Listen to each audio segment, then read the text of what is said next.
What's up, YouTube? In this video I want to discuss the topic of conversation.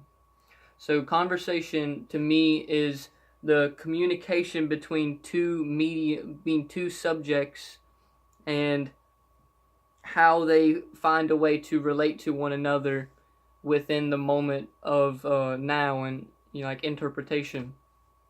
So subject A and subject B have different opinions and different biases and different principles that make them unique.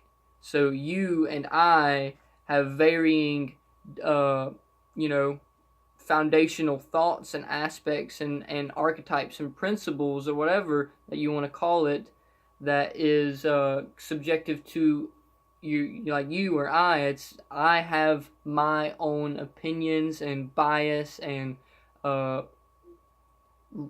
polar. I have my polar, okay? And a conversation is between two biases, two polars, two of us.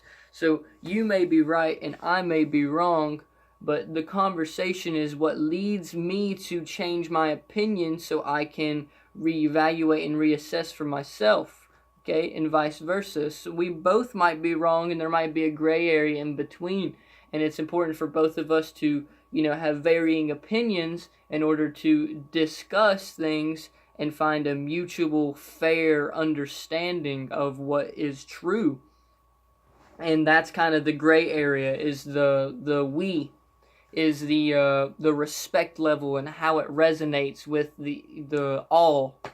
And it's very important. So in order to have, I took a bunch of notes, and I'm just going to read off some of these and I hope I'm speaking loud enough, but I'm going to sit back a little bit.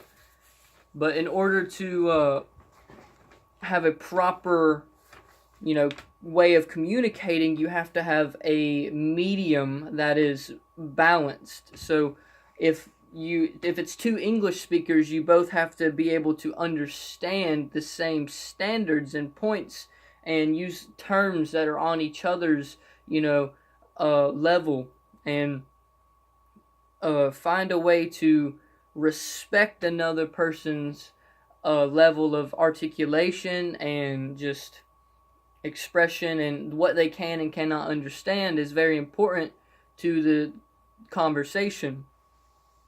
So prior to your conversation, it's important to know kind of what you're getting yourself into. So like there's many different types of conversations, and they're called the 5 Ds of conversation, which is a dictating conversation, which is you or I, like me telling you what to do. There's a debate, which is arguing back and forth, and we're kind of stomping on each other and not listening to what we are actually expressing, and not actually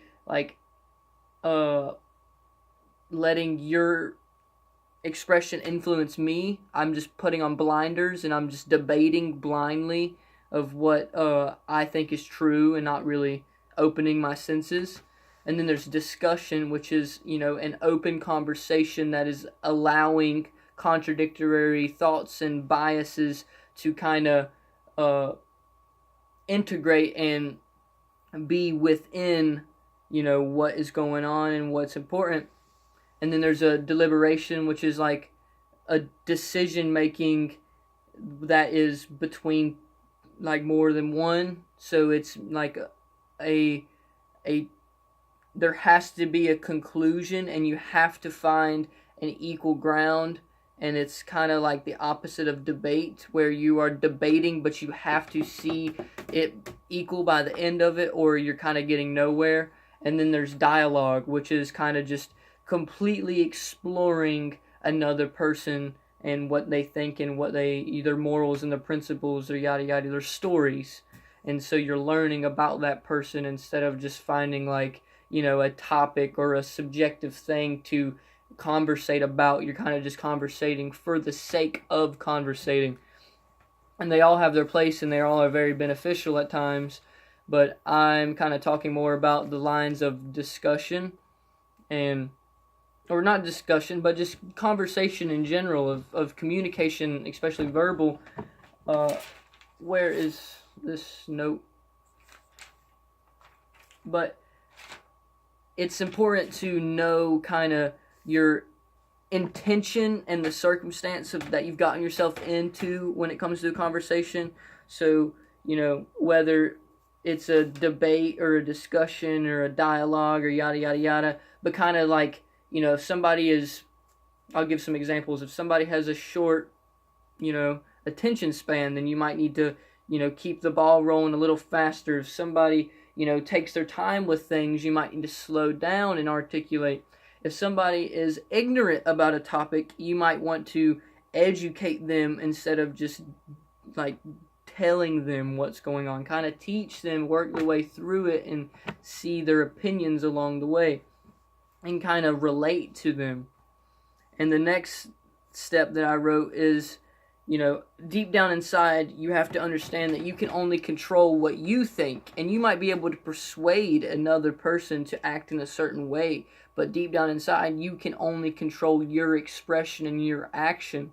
And that other person is the absence of control. You cannot control their bias and their interpretation. And this is important for us to actually conversate so we can gain and gather information from each other. If we lived in an unbiased world, we would be bland and boring, and there would be no differentiation and no hierarchies. It would be ass. And so the next step that I would say is to understand and maintain your personal principles of yourself while opening your mind to new ideas and able to assess and change some of those patterns that you have ingrained and that you have learned throughout your experience. So, to not forget who you are, but at the same time realize that you're still developing, kind of thing.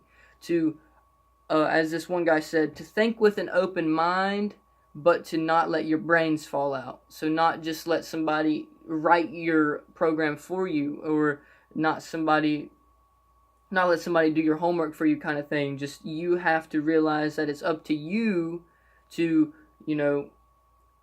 apply your energy and apply your respect and apply your expression, and the way that you listen is very crucial. Use your mind kind of like a cup. So if your mind is so open, it's like a tube, then it's going to go one through one hole, right out the other. It's not going to have any substance, or it's not going to be a tool at that point. It's just going to be noise. And it's important to use your mind kind of like a cup or like a tool in order for, you can add all this knowledge and experience and wisdom to it, but it's still, you can sit back and use it and utilize all this, while also it has a hole in the top, so you can still change things about it. You can change the flavor, the tone, yada, yada, yada.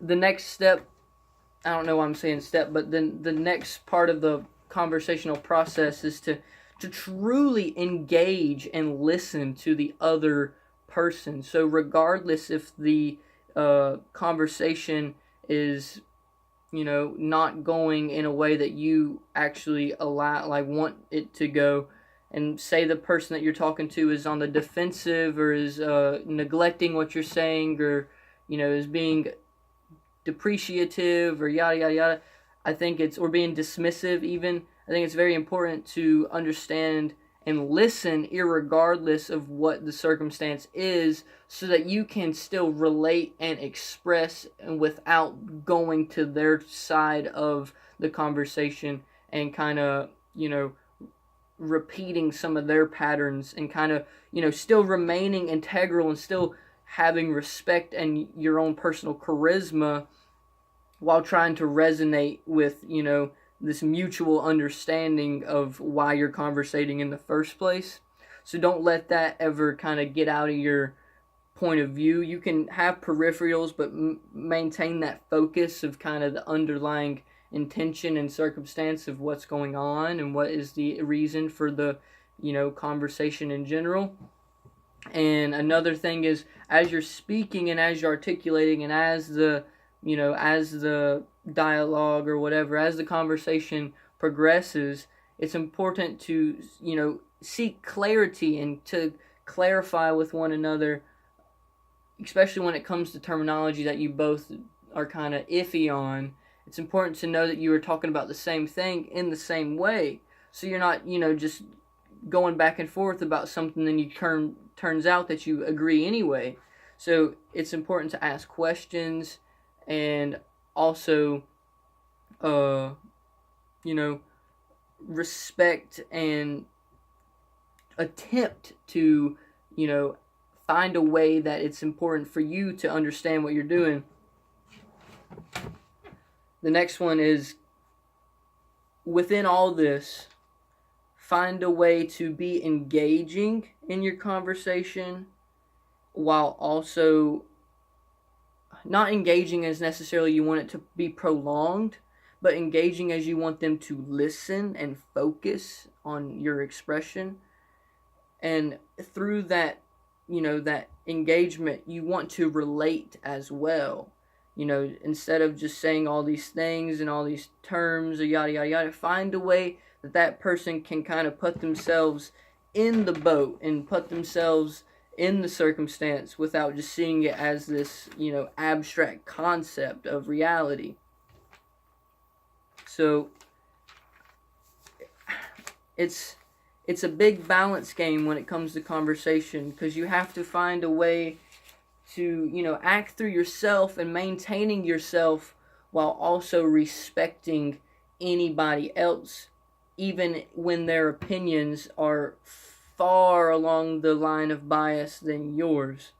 And I think it's very important to do the things and listen to the people who contradict the patterns that we have already developed.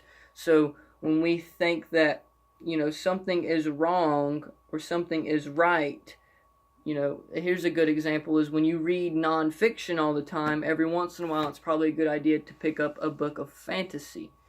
Open your senses to the unknown while also realizing and respecting all the wisdom that you have gained up until that point. So